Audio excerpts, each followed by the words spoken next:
बिस्मिल्लाहिर्रहमानिर्रहीम। अस्सलाम वालेकुम नाज़रीन, मैं एडवोकेट चौधरी मोहम्मद नसीर कम्बो अपने YouTube channel advocate Naseer Kamboh official के साथ हाज़िर खिदमत हूँ। नाज़रीन, कैसे हैं आप? खैरियत से हैं? बहरहाल जो पाकिस्तान के हालात हैं, जितनी महंगाई है और जितना ज़्यादा जो है वो मुल्क में खौफ के बादल छाए हुए हैं और चीज़ें इतनी अनसर्टन हैं, तो इन हालात में आप कैसे खुश रह सकते हैं? पाकिस्तान के हालात कैसे ठीक हो सकते हैं? जो मैं सोच रहा हूँ, जो आप सोच रहे हैं, हर इंसान यही सोच रहा है, जो कि बहुत ज़्यादा ख़तरनाक सिचुएशन है, सूरत हाल है।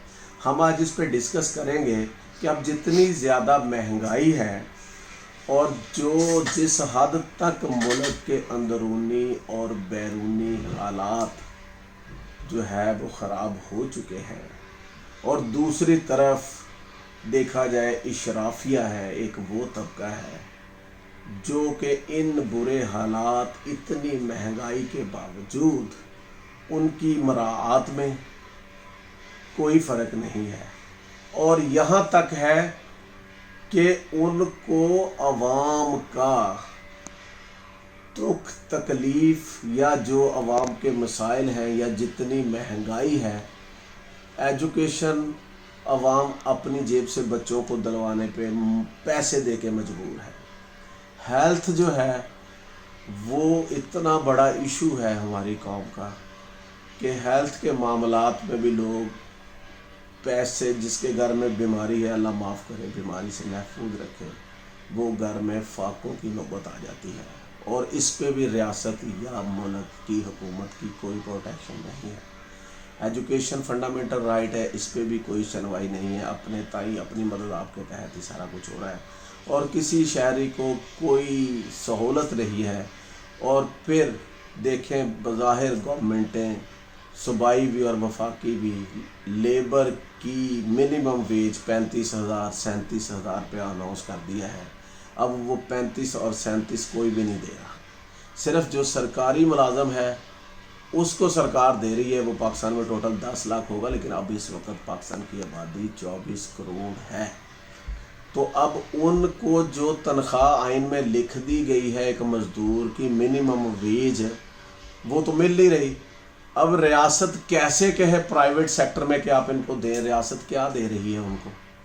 या तो हो ना कि रियासत कोई ऐसी प्रोटेक्शन दे, ऐसी मराआत दे, और फिर उसके बाद रियासत इस चीज़ को इम्प्लीमेंट करे कि मज़दूर को मिनिमम वेज 37,000 रुपया दें, तो चीज़ें बैलेंस होती हैं।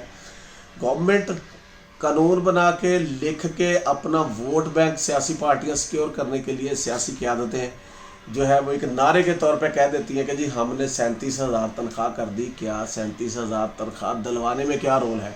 और ग्राउंड रियलिटी ये है कि 15,000 18,000 से ज़्यादा कोई मज़दूर को तनख्वाह नहीं दे रहा। अब मुझे बताएं कि 15,000 या 18,000 तनख्वाह में आप बजट बना सकते हैं?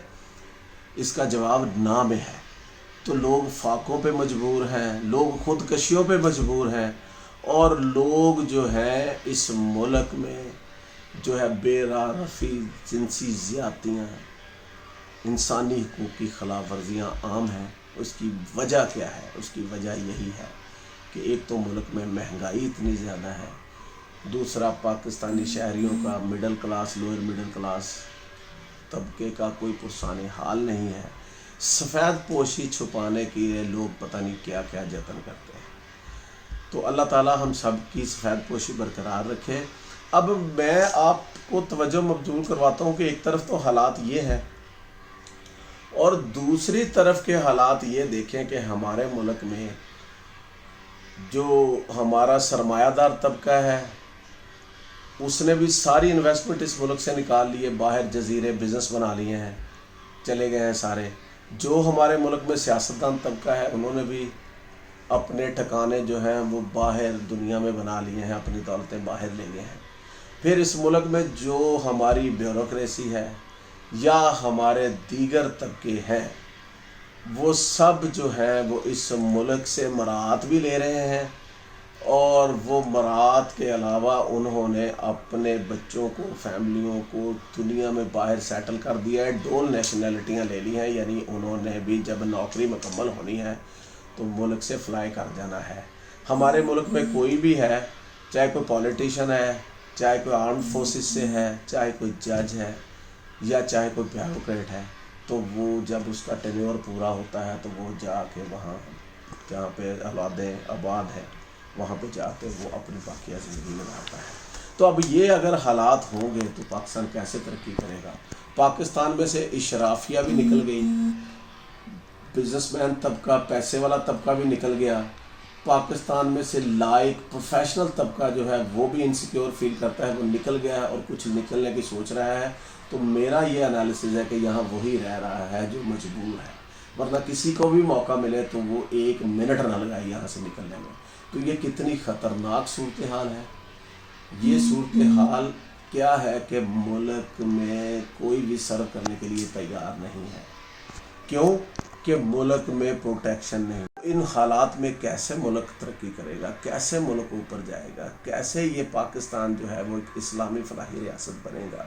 تو بہت حالات خطرناک ہیں اور دل خون کے آنسور ہوتا ہے۔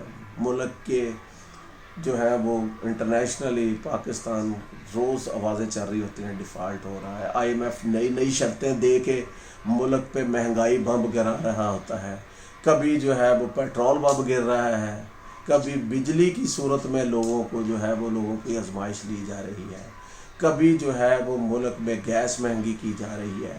تو ان حالات میں کیسے معاملات ہیں؟ تاریکی ہی نظر آ رہی ہے، کوئی راستہ نظر نہیں آ رہا۔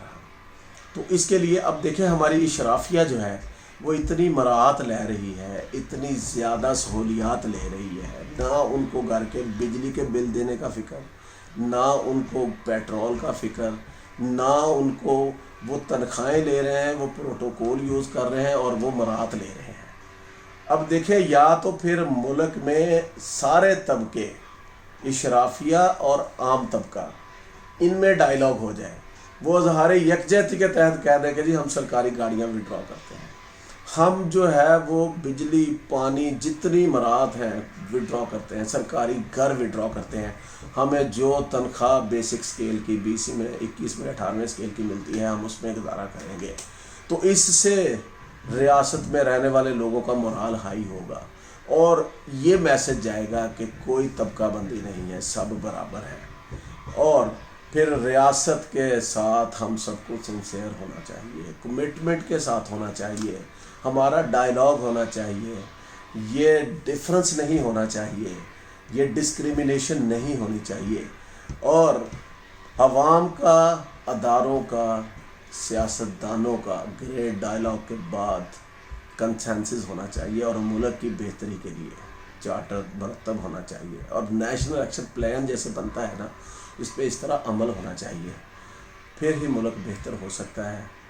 اور میری دعا ہے کہ اللہ تعالیٰ یہ ملک اسلام کے نام پہ بنا، 2 قومی نظریے پہ بنا، یہ اسلام کی درسگاہ ہے، یہ ملک مسلمانوں، تمام مسلم ممالک یا مسلم امہ کی امید ہے، تو یہ امید قائم رہنی چاہیے، دائم رہنی چاہیے اور تا قیامت قائم رہنی چاہیے۔ اللہ تعالیٰ مجھ پہ، اس پیارے ملک پہ اور اس ملک کے رہنے والوں پہ اپنا کرم فضل نازل فرمائے۔ اجازت دیجیے گا، پھر نئے ٹاپک کے ساتھ حاضر ہوں گے۔ اللہ حافظ۔